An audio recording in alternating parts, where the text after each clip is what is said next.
Hey everybody, today we're going to be reading Cynthia Rylant in her book, Mr. Putter and Tabby Pour the Tea.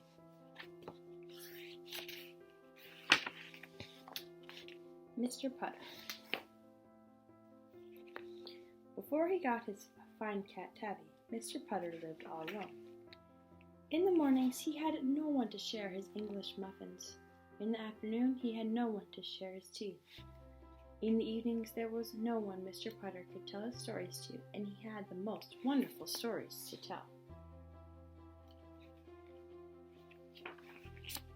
All day long Mr. Putter clipped his roses and fed his tulips and watered his trees. Mr. Putter wished for some company. He had warm muffins to eat, he had good tea to pour, and he had wonderful stories to tell. Mr. Putter was tired of living alone. Mr. Putter wanted a cat.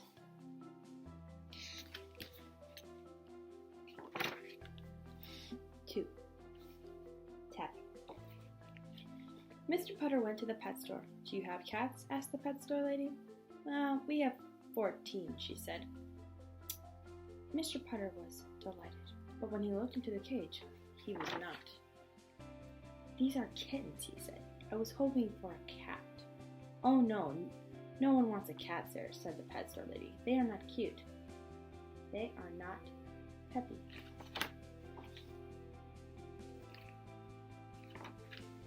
Mr. Putter himself had not been cute and peppy for a very long time. He said, "I want a cat." "Then go to the shelter, sir," said the pet store lady. "You are sure to find a cat."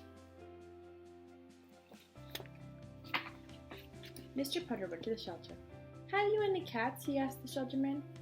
"We have a fat gray one, a thin black one, and an old yellow one," said the man. "Did you say old?" asked Mr. Putter.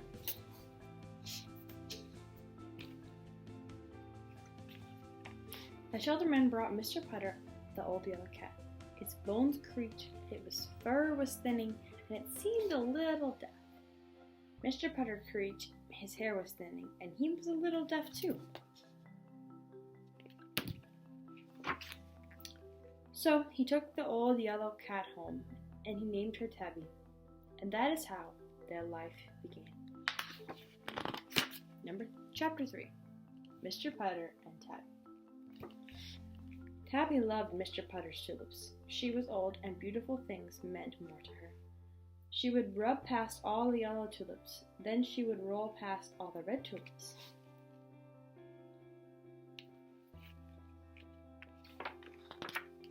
Then she would take her bath among all the pink tulips. Mr. Putter clipped the roses while Tabby bathed. In the mornings, Mr. Putter and Tabby liked to share an English muffin. Mr. Putter ate with his jam, and Tabby ate hers with cream and cheese. In the afternoons, Mr. Putter and Tabby liked to share tea. Mr. Putter took his with sugar, and Tabby took hers with cream.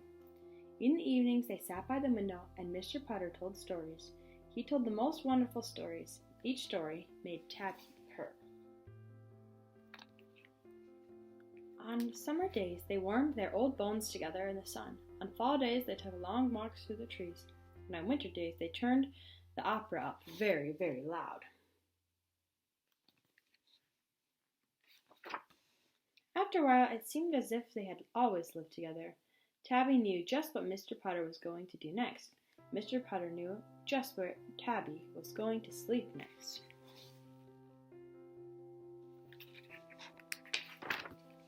In the mornings, each looked for the other as soon as they opened their eyes. And at night, each looked for the other as their eyes were closing. Mr. Putter could not remember life without Tabby. Tabby could not remember life without Mr. Putter, and they lived among their tulips and trees. They ate their muffins, they poured their tea, they turned up the opera, and enjoyed the most perfect company of all, each other. The end. Thanks for watching our story time today, guys. I'll see you next time.